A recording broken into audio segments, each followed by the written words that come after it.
Hello guys, welcome to my channel Deepa education जे। आज की इस वीडियो में मैं आपको इंटरनेशनल मॉनेटरी फंड यानी अंतर्राष्ट्रीय मुद्रा कोष शॉर्ट में बात करें तो आईएमएफ के बारे में बताऊंगी। यद्यपि यह एक बहुत ही महत्वपूर्ण संस्था है और हमारे क्वेश्चन स्टैटिक जीके के और जनरल नॉलेज में ऐसे क्वेश्चन का आना और ऐसी संस्था से क्वेश्चन बनना बहुत ही ज़्यादा कॉमन है।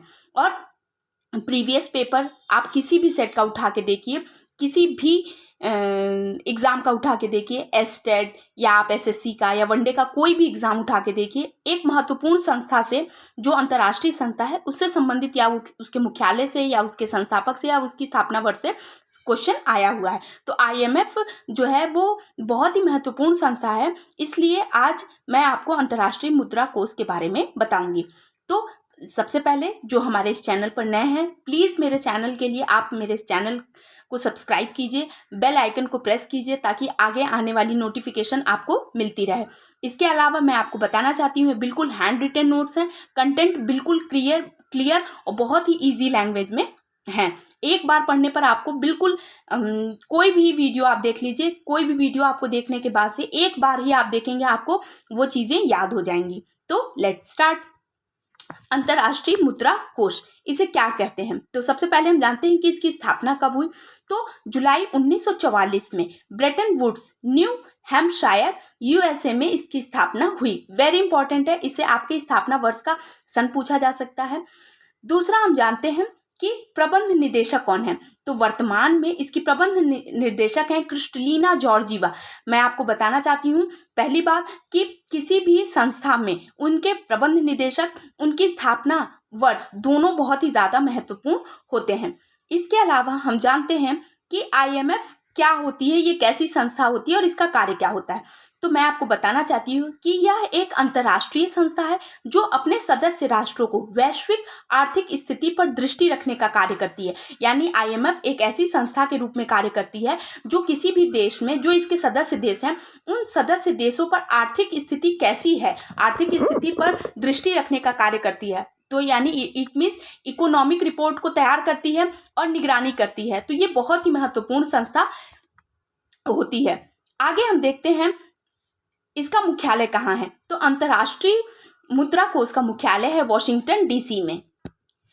IMF world economic outlook report भी आईएमएफ ही प्रकाशित करती है। तो आपसे क्वेश्चन पूछा जा सकता है कि वर्ल्ड इकोनॉमिक आउटलुक रिपोर्ट कौन तैयार करता है, कौन प्रकाशित करता है? तो world economic outlook report IMF प्रकाशित करती है। वीडियो को लास्ट तक देखिए क्योंकि इसके अंत में मैं आईएमएफ से संबंधित कुछ प्रीवियस ईयर के क्वेश्चन भी कराऊंगी। उधार क्षमता क्या है? तो आईएमएफ, मैंने आपको पहले ही बताया कि वैश्विक आर्थिक स्थिति पर दृष्टि रखती है। तो उधार क्षमता कितनी हो सकती है? तो आईएमएफ अपने सदस्य देशों को $1 ट्रिलियन उधार देने में सक्षम है। यानी किसी जो भी इसके सदस्य देश हैं, अगर उन पर आर्थिक स्थिति कुछ बहुत ही ज़्यादा अगर उधार, कोई देश आर्थिक संकट से गुजर रहा है और उसको उधार की ज़रूरत है एक वैश्विक तौर पे, तो आईएमएफ उसकी उधार क्षमता मैं आपको बताती हूँ कि $1 ट्रिलियन उधार देने में सक्षम है। इसके अलावा आईएमएफ किस तरीके से कार्य करती है या इसका क्या कार्य है ये भी बताती हूँ। आमतौर पर आईएमएफ का हर सदस्य देश विश्व बैंक का सदस्य देश यानी वर्ल्ड बैंक का सदस्य बन जाता है। इसी तरह आईएमएफ छोड़ने वाला देश स्वचालित रूप से विश्व बैंक से निकाल दिया जाता है। यानी जो भी देश आईएमएफ के सदस्य देश हैं वो ऑटोमेटिकली आपके वर्ल्ड बैंक के हो गए, और वर्ल्ड बैंक से अगर कोई देश निकलता है तो वो आईएमएफ से ऑटोमेटिकली निकल जाता है। तो ये दोनों संस्था बहुत ही ज़्यादा महत्वपूर्ण है और ये वैश्विक रिपोर्ट तैयार करती है और वैश्विक स्तर पर कार्य करती है। अब मैं आपको बताना चाहती हूँ कि इसमें देश कितने हैं। तो सदस्य देश की संख्या बात करें तो पहले इसमें 189 देश थे, अब इसमें 190 देश हैं और लास्ट देश जो है वो अंडोरा बना है। तो आपसे ये क्वेश्चन पूछा जा सकता है कि आईएमएफ में सदस्य देशों की संख्या कितनी है? तो 190 है। अब मैं आपको वीडियो के इस लास्ट में आईएमएफ से संबंधित कुछ क्वेश्चन बताती हूँ जो प्रीवियस ईयर में आ रखे हैं। विशेष आहरण अधिकार किसने बनाए थे? तो विशेष आहरण अधिकार IMF ने बनाए थे, यानी अंतर्राष्ट्रीय मुद्रा कोष ने विशेष आहरण अधिकार बनाए हैं। विशेष आहरण अधिकार यानी SDR मूल्य के निर्धारण में कौन सी मुद्रा का भार सबसे ज़्यादा है? तो US डॉलर का सबसे ज़्यादा है भार, 41.73% है। यानी विशेष SDR मूल्य के निर्धारण में सबसे अधिक मुद्रा का भार यानी सबसे अधिक जो है वो US डॉलर है। तीसरा क्वेश्चन है, किसे पेपर गोल्ड कहा जाता है? तो SDR यानी विशेष आहरण अधिकार को ही पेपर गोल्ड कहा जाता है। विश्व आर्थिक रिपोर्ट कौन प्रकाशित करता है? विश्व आर्थिक रिपोर्ट अंतर्राष्ट्रीय मुद्रा कोष प्रकाशित करता है। और ये क्वेश्चन बहुत ही ज़्यादा इंपॉर्टेंट है क्योंकि ये रिपीटेड क्वेश्चन है, ये 4 से 12 परीक्षाओं में आ चुके हैं। तो आगे का क्वेश्चन है, IMF में शामिल होने वाला नवीनतम देश कौन सा है? तो अंडोरा IMF में शामिल होने वाला नवीनतम देश बना है। IMF का मुख्यालय कहाँ पर स्थित है? तो IMF का मुख्यालय वॉशिंगटन DC में स्थित है। IMF की स्थापना कब हुई? तो IMF की स्थापना जुलाई 1944 में हुई।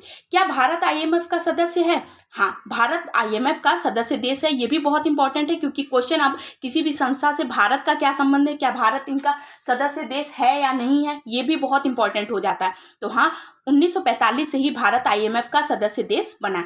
तो आज की इस वीडियो में मैंने आपको IMF इंटरनेशनल मॉनेटरी फंड के बारे में बताया, उससे संबंधित कुछ क्वेश्चन भी करा। आई होप आपको ये वीडियो पसंद आए, तो प्लीज़ मेरे चैनल को लाइक कीजिए, सब्सक्राइब कीजिए, शेयर कीजिए। ये हैंड रिटन नोट्स है, आपको एक बार वीडियो देखने पर मैटर बिल्कुल क्लियर हो जाएगा। अगर आपको किसी भी तरीके की क्वेरी है तो प्लीज़ आप कमेंट बॉक्स में जाकर मुझसे क्वेश्चन पूछ सकते हैं, मैं उसका आंसर दूंगी। तो आई होप आपको ये वीडियो पसंद आए, तो प्लीज़ मेरे चैनल को लाइक कीजिए, सब्सक्राइब कीजिए, शेयर कीजिए। Thank you.